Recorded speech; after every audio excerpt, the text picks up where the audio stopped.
The Connection Show. Inspiring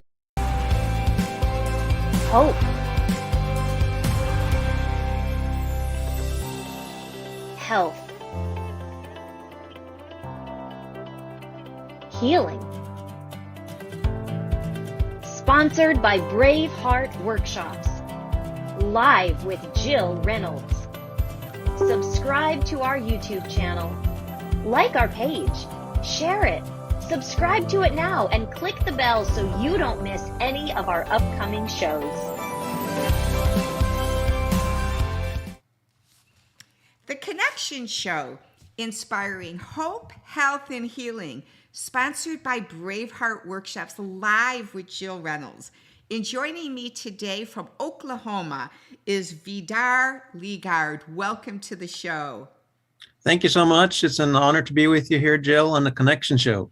Well, we are so glad to connect. We believe so much that when Jesus walked the face of the earth, he loved to share stories, accounts, and parables for the purpose of transformation in people's lives. So, Vidar, I was wondering if you would be so willing, so that the audience can maybe see some similarities in their own life, if you would share and connect the dots into your childhood so that hopefully the guests will have transformation in their life today. Sure, I'll be glad to do that. I actually grew up in Norway. That's why the name Vidar is an old Viking, Norse name, old warrior name, actually. But there amongst salmon rivers and skiing almost daily in the wintertime, and growing up there at the ocean with classroom windows overlooking the ocean and all of that. Wonderful nature area, but it's also a socialist environment where I grew up, where students had the right to kind of tell the teachers what to do, and employees had a right to tell employers what to do, or at least that's the way it seemed like. And if somebody were excelling in life, not so much in sports, but in other areas in life, there seemed to be plenty of leeches that wanted to pull those people down. So that was kind of the environment that we grew up in overseas in Norway. Then at age 14, I had an opportunity to come to the United States. I already knew quite a bit about Tulsa because of the various ministries that are in Tulsa, Oklahoma, and I knew that the environment here was very different. So I came as a foreign exchange student then at age 15 to Tulsa, Oklahoma. Well, that's exciting that your parents allowed you to do that. Now, were you raised in a home that was God-honoring, or was it more of a socialist upbringing?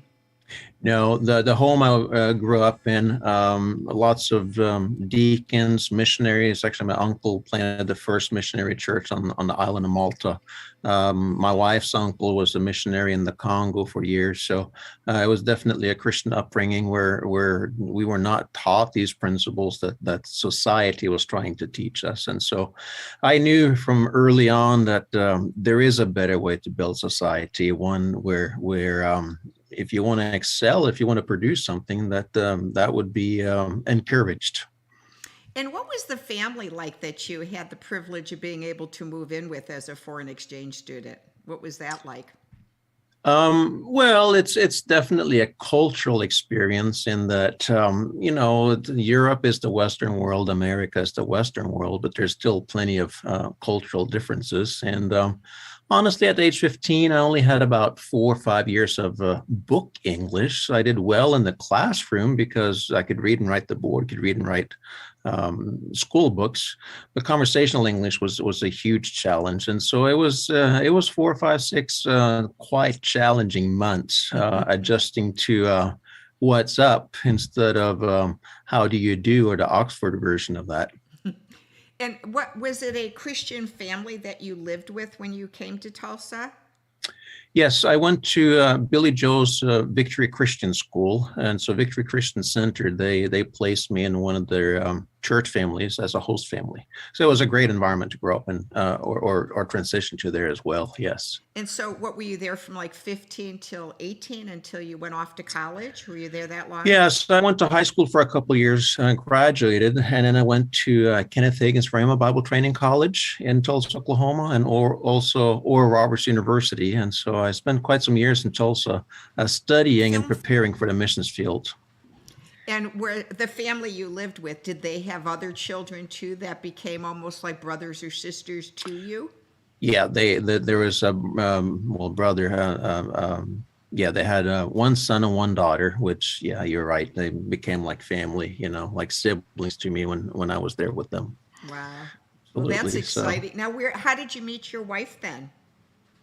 Well, we met in Tulsa at one of the schools in Tulsa. She's from overseas as well. And we met here, and we both had desire to be working in Africa with doing missions work.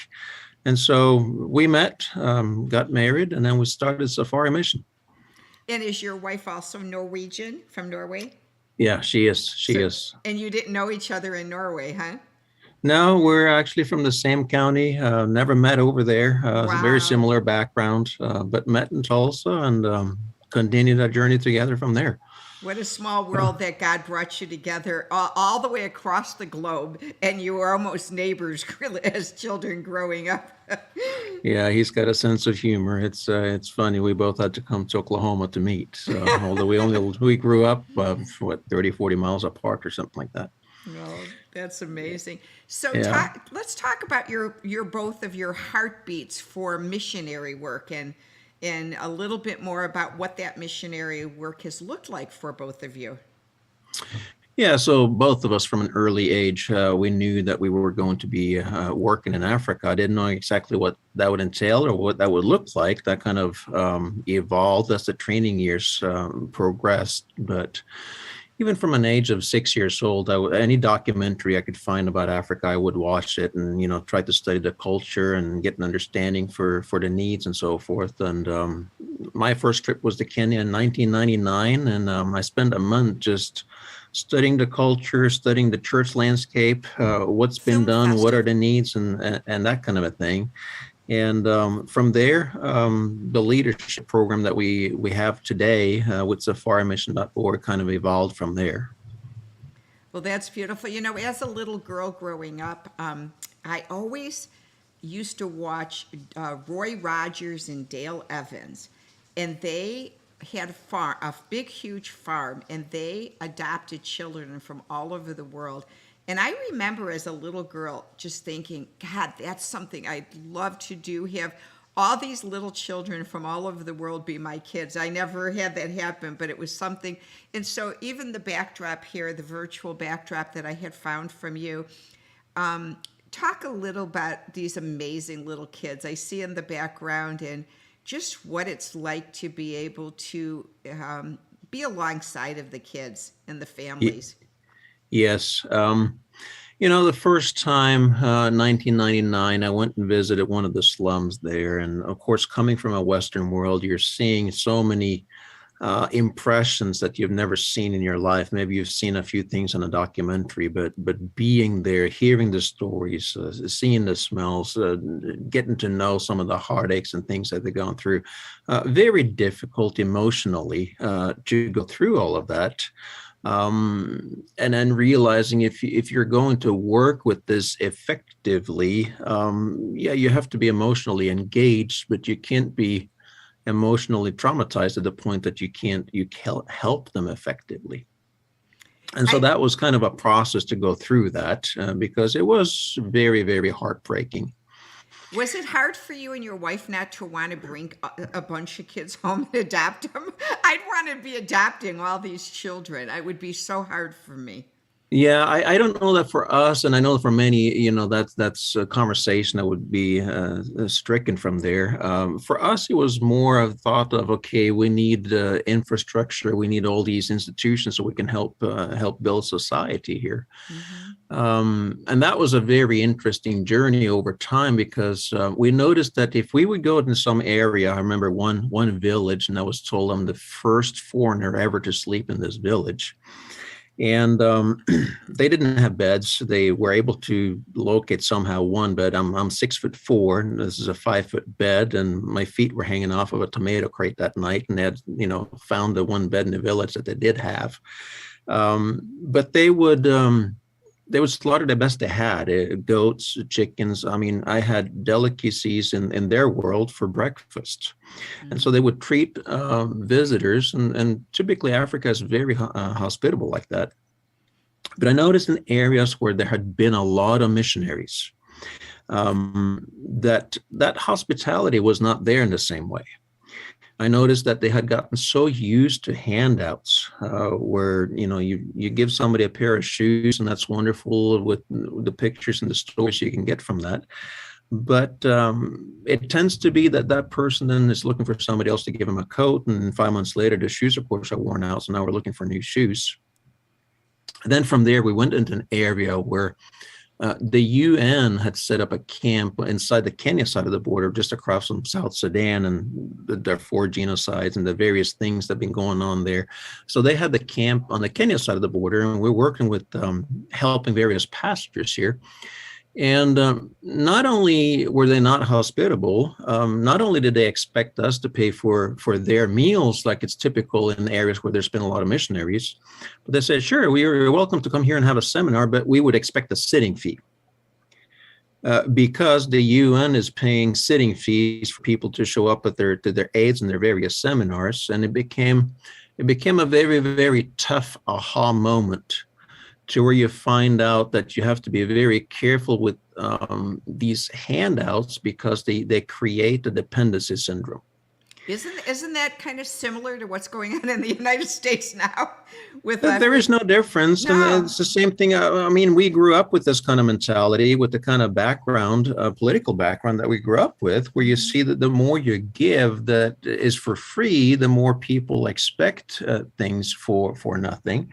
And the more you see that, I mean, other places where we've seen the UN show up, people after a while realize, well, hey, if we don't have a good crop this year, then we're going to be taken care of. So we know of places where people have simply just stopped planting because it's easier not to, because then food will be provided for free. And so we realized then, if we're going to help people to become productive, there's this saying that you can take a man out of the slum, but you can't take the slum out of the man. And the hard part, it's easier to bring in resources for free in one sense than it is to train in this mindset. But poverty really isn't a lack of money. It is a mindset that produces a lack of money. And if you really want to deal with the poverty, it's the mindset that needs to be dealt with. And so our work now since 2006 with Safari Mission has been to deal with the mindset of corruption, the mindset of not wanting to learn how to become productive in society. And in one sense, it's harder work, because it's easy to show up with a seminar. You pay everybody, a little fee, and you have a crowd. I mean, the crowd is the size that you want, depending on how much money you want to bring with you. That's just the reality in a lot of these places. But it produces great pictures, but it also produces poverty. And that's the problem with this. Mm-hmm. And so you go in and say, look, we've got a better way. We've got a biblical model here of learning to work with our own hands, so that we will have something to help other people with, and not just sitting around looking for somebody to provide for us. You start with fewer crowds, but now, just last week, I got a video testimony from one of our pastors in one of the not so affluent areas there in Nairobi, 30, 40 church members, and they're looking for ways to make ends meet. And the church maybe wants to get involved in missions, but it's really hard to get involved in missions when you're having a hard time putting food on your own table. Mm-hmm. So we help this pastor with this mindset of becoming a producer in society. Well, he finds an opportunity, and we let him know, any opportunity that there is, that's God's way of providing. You've got to engage in the opportunity. He finds 3 acres and starts planting tomatoes, and it produces and does well. A couple of years later now, he is now doing 50 acres Wow. of tomatoes and watermelon. Wow. And this is in Kenya, which is a net importer of food. They have all the land, they have plenty of rain in the areas. There's plenty of people there. There's no reason why it shouldn't be a net exporter of food, apart from a mindset. But now that you can help him to start his own farm, see what happens is, so many times it's a missionary that starts a fish farm, and that's great. You provide employment for maybe 20 families or whatever the case might be, and it's really that's great. But the person that has land next door goes telling his neighbor, "Oh, I see you found somebody to help you start a fish farm. I guess I need to find somebody to help me start something." But with the approach of changing the mindset, this pastor now that's doing 50 acres of farming, he's a local guy. So all the church members realize, wait a minute, if he can do that, I can do that. And so we see some tremendous ripple effects with these mindsets that we're teaching people. And when they start engaging like this, you really become a part of creating a grassroots movement. Mm-hmm. Of the locals starting to produce in society. And then these churches then that understand this mindset, there's one church I'm thinking of right now in Vipingo. It's a very well-known impoverished village. And the first time we go in there, the pastor is in half of a mud hut. And I'm thinking, man, we need an orphanage. We need this, that, and the other health institutions and all kinds of things. He listens and starts changing his mindset. And today he has a wonderful church congregation of about 300 people. They started a primary school in the community. All kinds of business people have come out from this church. And the church really is a pillar in the community. And the best institutions in that whole community have come out from this church. And so not only is it institutions coming out, but this church now is a pillar and a buttress for truth, for societal norms, for ethics. And there's all kinds of light and development that's happening. And that really is the way the gospel should be. Whether you're talking of rural Mississippi, you're talking of Manhattan, you're talking of inner city America, or you're in Norway, or you're in Africa, Jesus is the light. And when we transform our minds in line with who Jesus is and who he becomes in us, and we start engaging in this, and we become leaders in our communities, then our communities are translated from darkness to light as well. I just love that. And you know, I've always thought, you know, the church is supposed to be the hope of the world, not the government, but the church. And, you know, I used to go to Willow Creek Community Church in South Barrington for 40 years, and they built a multi-million-dollar care center there. And what I really liked about this particular care center, Vidar, is they made the section that was supposed to be the food pantry into a large grocery store with grocery carts. And so a person who was in need would sign in and say how many family members they'd have, and they'd get a card, and they were then allowed to go into this grocery care center with their cart and go through it and pick out the items their family members wanted for food. So if they got to one row, let's say with bread, and they have 5 people, they might say you get allotted 2 loaves of bread or whatever. And it was so much more what's the word I'm looking for? To the point that the family members didn't have so much shame around going to a care center or a food pantry that hands you bags of groceries that half the food is processed, canned, and the kids don't like it. I remember one little girl saying when she walked through, she goes, "Daddy, look it, they have cinnamon buns. Do you think we could have that?" And the father had so much love in his heart, knowing that the food pantry provided something that their daughter would say, "Oh, I want." And then the other thing they did, which I thought was amazing, is they had a children's clothing store. And it was people that donated just gently used clothes, and they'd wash them and hang them up. And when they first started the care center, Vidar, the clothes were free. And the parents didn't want to go in there because the clothes were free. So they started charging 50 cents to $1 an item. And the parents felt so much more humbleness because They didn't feel the shame of walking through something and taking it for free. And it gave them value. Yeah, you really need to provide solutions that give people a sense of worth and a sense of self-worth.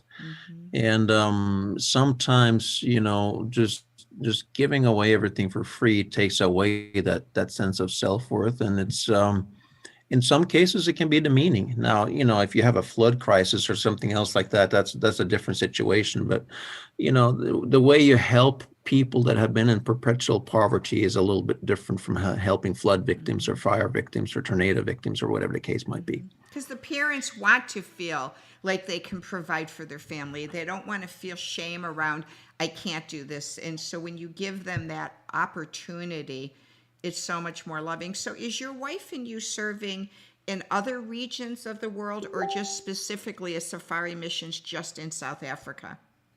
Well, Safari Missions is predominantly in Africa or in East Africa, but we do, the principles are the same everywhere. And the cobwebs of poverty are found virtually everywhere as well. And so we do ministry in Europe. We do also in North America.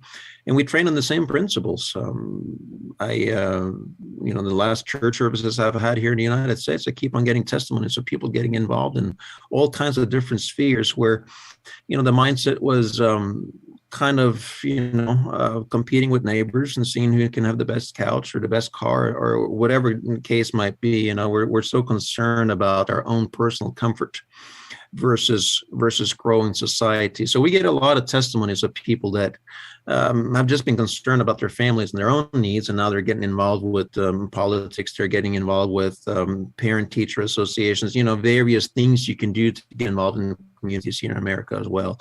And it's the same thing. We're called to be the head and not the tail. Well, we're not even called to be average. We're called to be heads. We're called to be leaders, and leaders are people who do things differently. They don't copy what the average person is doing. They're doing something to be of a positive impact in society. They're taking the light that Jesus has given us on the inside, and they're allowing that to shine forth, to whether that is, instead of expecting the cashier at the grocery store to be the one greeting you with a smile, you're the one that show up with a smile and you greet the person behind, simple little things like that, to getting involved in community like parent-teacher association. There's all kinds of different ways we can get involved in all kinds of, different volunteer opportunities, become a prison chaplain, do something that is bigger than just ourselves. And these are testimonies that we get from everywhere we go, because it's the same message. It's when we believe in Christ, he gives us the right to become children of God.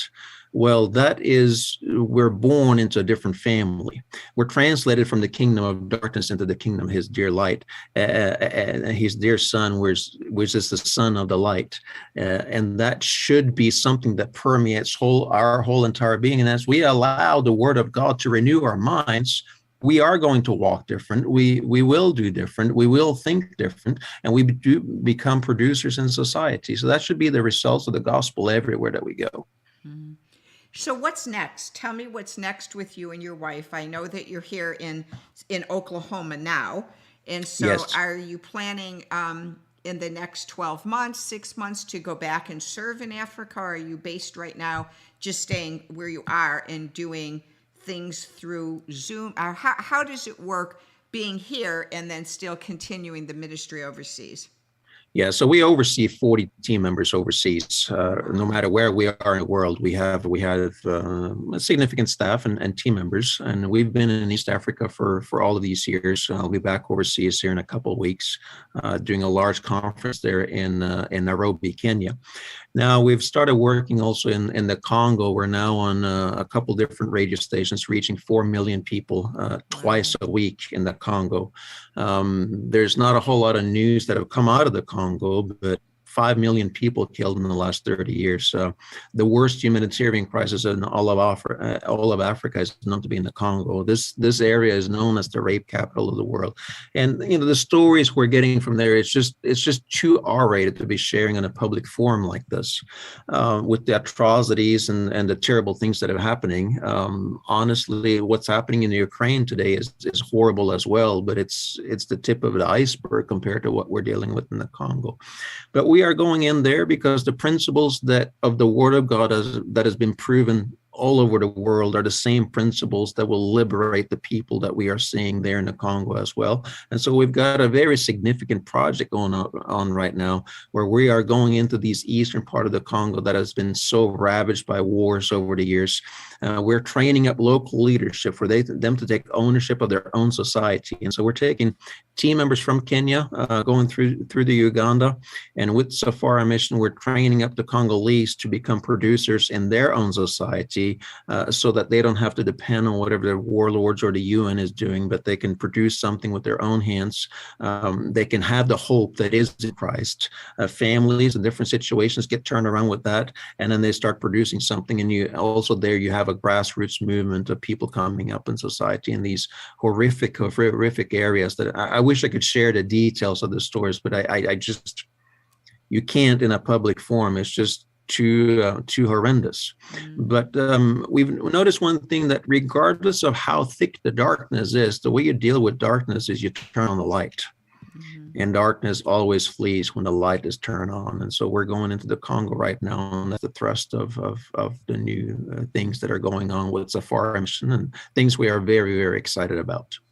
Well, I know this is going to sound like a weird question, but I just have to ask it because I've never been able to go to Africa, not because I haven't wanted to, but I myself was in a really bad car accident. It's very difficult for me to walk more than a block or two or stand. Oh, wow. Being on an airplane and trying to travel like that is almost like an impossibility for my body. But yep. I'm dying to ask you, being there in all this different, with all the different circumstances, and I'm usually not an animal lover, so I'm wondering why I'm asking this. What animals have been the ones you've like went, wow, I got to see this animal over there? I don't know why that came to me, but it did. Yeah, it's a good question. Of course, with Safari Mission, safari is actually a Swahili word that means traveling, but in the West, we've taken it to go and view animals. But we've seen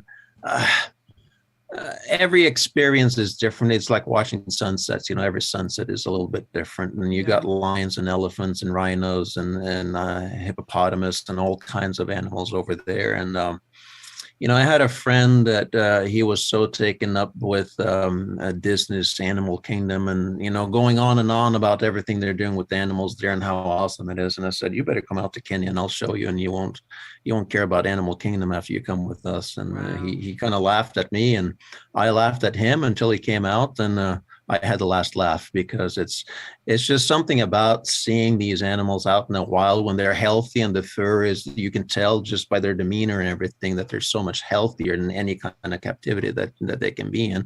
And you see a lion brush up by the car, and that this is not something that's going back into the cave or into behind iron bars at night, so to speak. It's a real thing, and it's there's a danger that goes with it, because you're protected with a car, but it's hard to describe. How do you describe a palm tree to an Eskimo or somebody who hasn't ever seen a palm tree? It's just difficult to do. You just have to come and experience it. So I would envision in my mind's eye, it would be like seeing the freedom of them being able to run freely when they're not being hunted, and then taking that essence of freedom, of love and the freedom the animal has with the population there that so much wants to be able to run freely with joy without worrying about the poverty and the pain and suffering. I don't know. To me, it would seem like there'd be a parallel of the animal having that freedom and the people having the freedom. There is a parallel that I sometimes use, and that is, a lion that has grown up in a zoo. It's actually dangerous to release that lion in the wild, because they no longer know how to fight for themselves. And so it is with a lot of people that have been in various kinds of bonded situations. It really takes the transformation of the life of Christ to release them into both the freedom and the responsibility that comes with that freedom, and the excitement of building our lives with God in a way that doesn't depend on something that's been in a confined area provided for us in the life we have lived thus far. And lying in captivity is provided for us far as food. And there's a lot of people in those kind of life situations that there is something small that's been provided for them, but with that has been the captivity that has not allowed them to flourish in the freedom that Christ gives us. But when we help people realize that freedom, and with the transformational word of God and the gospel, to see them flourish, to spread their wings, to start walking with God, a life of faith into the unknown, and yet you know that God is the one that is taking care of us. It is just something that is absolutely wonderful, and that's a foreign mission. That's what we love doing, is to help people find the freedom that is found in God. Well, I haven't had the privilege to be able to go to South Africa or Africa, but I know when my son was young, I had the privilege of being able to go to the Christian camp here in Branson, which is called Kanakuk, which has the urban camp for the children, the Black children and the urban children. And we met a young boy, my son did. He went when he was only 10. And this young boy lived in the worst neighborhoods of Chicago, where the whole neighborhood was boarded up, drive-by shootings, all night long. And so we had him spend the weekend with us in the suburbs of Chicago one weekend. And I'll never forget, Vidar, my heart was so heavy to see that at night when he went to go to sleep in the bed, I went to check on him and I couldn't find him. And I came to find him in the closet curled up, because he was so used to sleeping in big sewage pipes in the street that he didn't know what it was like to sleep in a bed and feel safe. And I remember him and my son were playing outside, and it was getting to be dusk. And he looked at my son and says, we got to go inside now. We drive-by shootings. We got to go inside now. And we said, no, it's okay. He goes, no, we got to go inside now. There's going to be drive-by shootings.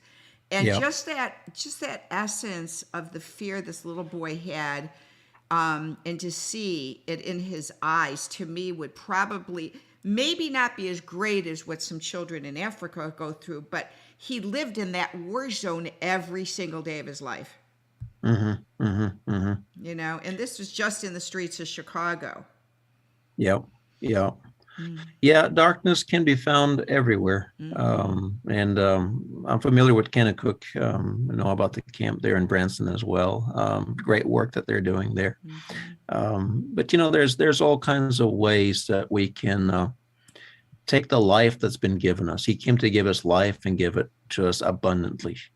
And we all have a responsibility to take that life and to give it to somebody else. And whether that's at the grocery store, it's at the school where our kids go, or it's somebody else that's hurting at church, we all have opportunities. Mm-hmm. And if we will engage in those opportunities and do something that is bigger than ourselves, that's when life becomes worth the living. And so with that transition to end here, so tell us a little bit about how you got on this bandwagon to travel with the Reawaken Tour with Clay Clark and General Flynn and Eric Trump. And I believe you're going to the next event, which is taking place in Myrtle Beach. Yes. Yeah, we will be in Myrtle Beach as well. Well, we have a lot of friends in Tulsa, mutual friends of Clay Clark. That's how we got involved with the Reawaken Tour. Of course, with my upbringing and seeing, different ways that the world has been put together and understanding what's happening in America today. It's just been a good fit. And there also, our message there at Myrtle Beach is going to be how to take a corruption out of society, how to be a vessel and a voice for dealing with corruption. And that is the best way to do that, is to get Christ into the hearts of men, because, when you put the light in, the darkness goes out. And so, this Reawaken Tour it's been a good thing. Lots of people are finding Christ at these meetings. So I was encouraged, if you have an opportunity, come out to Myrtle Beach and see us. Yeah, and the website is thrivetimeshow.com. It does show on the website that it is sold out, but sometimes you can still get tickets like the day of. So definitely look into that. And then after Myrtle Beach, so Myrtle Beach is, I believe, the 13th and 14th. I have a flyer here. Let me just pull it up here just a second. Let me find it here, Myrtle Beach. So Myrtle Beach is the 13th and the 14th. Yes, the 13th and 14th. And so then after Myrtle Beach in July, they're going to Virginia Beach. And I just saw on Clay's site, they just added Rochester, New York today. So they're going to New York. So get on the bandwagon. Yeah, it's exciting. And I for one, heard, I think it was 500 people came to find Jesus in Oregon when we were in Oregon. So I know we've had hundreds of people at many of these events, and it's just been tremendous to see. There really is a reawakening that's going on. So that's wonderful. And before we close, I'd like to just flash to your bio here and your website, which is safarimission.org, that you can look up Vidar and connect with him. And so in closing, I just really greatly appreciate it. In closing, is there anything that you'd like the audience to know that you have a need for? Can we donate to your mission? Can people serve in any way? Is there any kind of needs that you guys need? Absolutely. Yeah. Go on safarimission.org. Check out some of the testimony and different things that are there. Do pray for us and get involved in the Congo with us. It's areas of great darkness. If you can get involved with $5, $10, whatever the case might be on a monthly basis, so that we can plan and budget with that would be tremendous. And it'll help us reach a lot more people on the radio and with seminars in the Congo. So yeah, get involved, pray for us. Support the work that is going on financially, and you'll be part of something great, helping to transform nations and helping to raise up leaders in places of darkness. And do you have opportunities like people can go on mission trips with your people, or do you not do mission trips with people that can sign up and go on these with you? Yeah, the last couple of years, there's not been a whole lot of missions trip because of, it's been so fluid, but we do. So the best way to do that is to sign up for the newsletters there on safarimission.org and just stay abreast on upcoming trips. And we do some of those trips, yes. Well, thank you for coming on the Connection Show and just telling us about this amazing journey of life you've been on and just loving Jesus and loving others. So Vidar, thank you so much. We really appreciate you coming on the show. Thank you for having us on, and we look forward to seeing you in Myrtle Beach. All right. God bless you. Safe travels. Bless you as well.